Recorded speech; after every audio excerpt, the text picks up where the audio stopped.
A lone alligator gently glides its body across a shallow pool of murky water in Everglades National Park.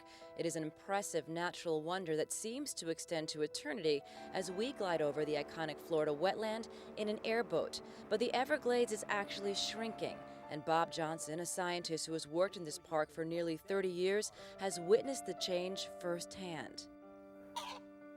Well, the marshes are much drier than they were 30, 40 years ago, and because of the loss of water, there aren't standing stocks, there aren't large numbers of small fish anymore. So the food base for the wading birds are disappearing. So Bob and Everglades restoration activist Sarah Fain are working together to save this national wonder, and they have help on the Hill. The Water Resources Development Act will encompass about $20 billion of authorization for projects throughout the country, but a big chunk of it is for Everglades restoration, and we've been waiting 7 years to have one of these water resources bills.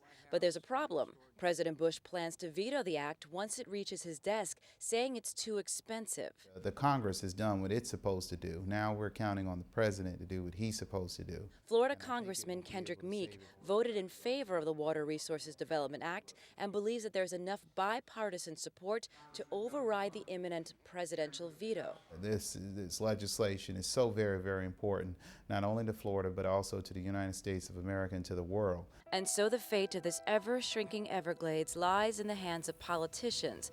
While these gators and birds lazily pass the time in this World Heritage Site, scientists and activists continue their work to save the Everglades. In high definition, Jennifer Santiago, VOOM HD News in the Everglades.